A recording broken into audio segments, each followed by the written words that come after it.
welcome. We've got Shaun Curtis.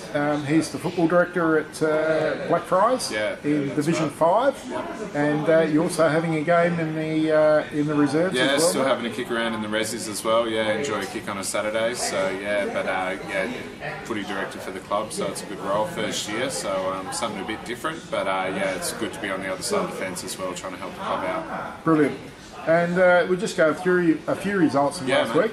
Yeah. We had CBC Old Collegians had a massive win over Greenacres. It was 30-13, 193 defeated Greenacres, 8-11, 59. Yeah, CBC are looking good form at the end of the season. Their back half of the year's been really, really solid. You know, they've turned the second half of the season, maybe lost one game, I think, maybe. And Greenacres obviously have had a long season. It was good to see they put two sides on the park on the weekend and finished off strong. And I think going to Div 6 is going to allow them to rebuild and really invest some time into trying to make themselves a strong club again. You know, they've really fought hard for the last couple of years, but they probably need a year of consolidation to get themselves back on 2 feet. Yeah, I saw them 3 or 4 weeks ago. We did a live call on a broadcast at Glenunga, and they didn't have a reserve side, and their A's got smashed, and it really wasn't a good day. And, just didn't look good for the footy club that day. Yeah, you can tell the vibe is they just need a fresh start. You know, they probably didn't go into the year with the great momentum, and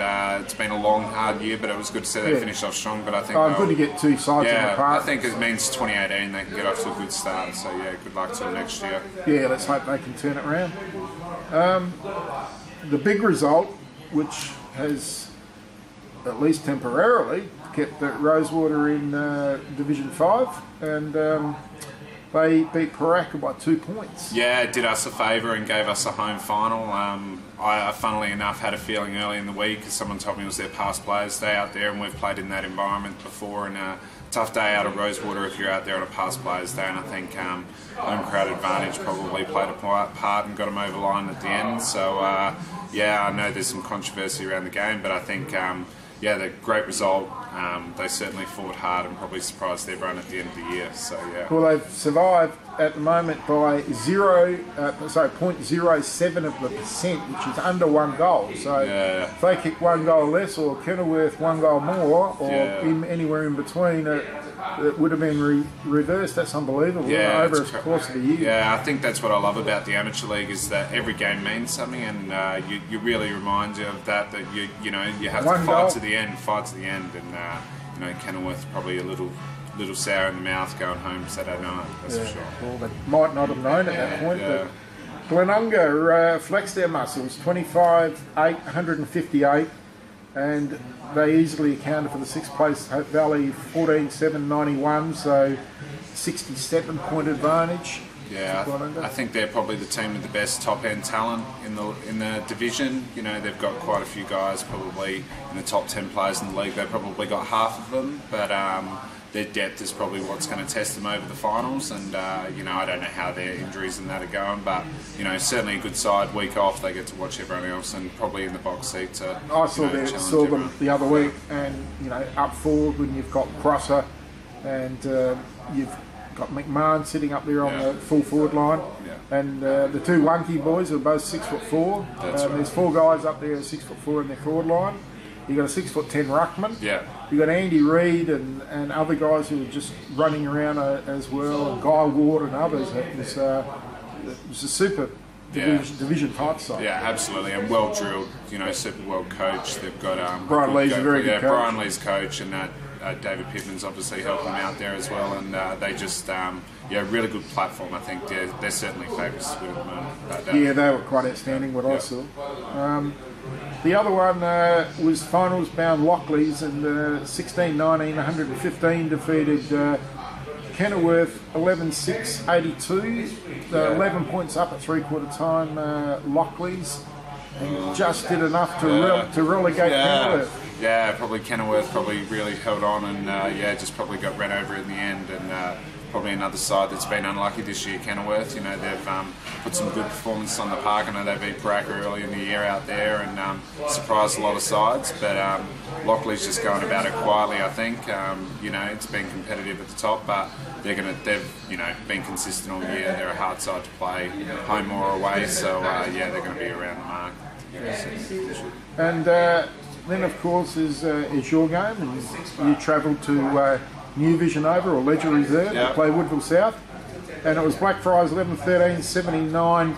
Got the job done over Woody South, 9-6-60 by 19 points. Yeah, I think probably a little bit of how we've been in the second half of the year. We haven't quite put full quarters together every game, and Workmanlike. Yeah, and I think what we certainly had a good second half of the game, and our third quarter was pretty strong, so we know our best footy, certainly put them to the test. But having Timmy Sumner up there is just he's a class act. Kicked 6, didn't he? Yeah, and they go to him a lot, knowing that even 2-on-1 he's a hard man to beat, and kick the ball 60 metres, and kick goals. He's a hard man to stop. Do you zone off of him? Do you press him up? Do you double team him? They go to him, but he's a class act. So he certainly made our life hard all day. And this week. We've got now from Thebarton Oval, we've got CBC Old Collegian. They're taking on Lockleys. How do you see that playing out? Yeah, well, I think they've both beaten each other once this year. I think conditions are going to play a big part in the game, and I probably give the edge to CBC just. Even though they're going to a bigger oval than what they play at home. It won't be muddy, I wouldn't have thought. No, it won't be muddy, but I think they're just probably a bit stronger bodied on the inside, and they're a pretty strong running side, and I think their team balance is probably what will get them maybe over the line. They've certainly got 18, 21 contributors every week. So they're stronger physically. Yeah, I think their midfield, they've got a lot of strong bodies, and around the footy they've probably got a lot of control. Helps on a wet day? Yeah, helps on a wet day, and not knowing they've got a lot of goal kickers, so they've kicked a lot of even spread this year. And that takes us to the elimination final. We've got Blackfriars taking on Paraka, and that will be at St Dom's ground, and I'd imagine some fairly average conditions. Yeah, look, we've probably got a couple of games beforehand. Funnily enough, we had the oval record a few years ago, so it's been in pretty good nick. But this rain this week, probably by 2:15, is going to slow it down a little bit. Maybe plays into our hands a little bit. Pracker are a younger A-grade side. I think probably maybe our experienced bodies will probably get us over the line. Have you got bigger bodies? Yeah, look, I think our midfield on the inside is a pretty physical side, and in these conditions with Matty Brincat in the ruck, he probably plays as an extra midfielder and gets around the footy pretty well as well. And I just think our structure will hold up, and especially in these conditions. We've played quite a few finals games in the last 5 years, and I think that'll give us the edge at the end of the day. But it's going to be close. Yeah, Paraka got some good players with Armstrong, and they've got quite a good ruckman from what I led to believe. Yeah, I think they've had an even spread of goal kickers this year, and I think that's probably Batten's kicked a few, and he got us the second time through. I know he kicked 6 against us the second time and really got us off the leash, but we didn't rock up to play that day. I think that was probably the turning point of our second half of the season. And you got a little fella up forward who's bagging a few? Yeah, Scaffer. Yeah, little Scaffer. He's a ex-soccer player who's come and played footy. He's a clever man, I think. I've heard how clever he is. Apparently sucks out the back and no one knows where he is, and he gets 5 or 6 a week. Yeah. Well, I think probably sides just underestimate him a bit.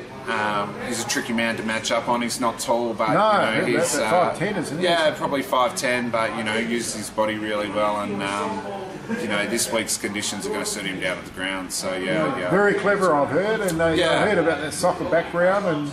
Yeah, fairly new to footy. Fairly new. I think he's only been playing 2 or 3 years. Didn't play at school or anything, and just probably plays the game a little bit differently to everyone else, and probably gives him a little bit of an edge. So it's working for him really well. He's kicked 50 goals in 13 games. Yeah, he's been outstanding. He's been really, really solid for us. So it's been a great job by him. Good luck this week. Thanks, mate.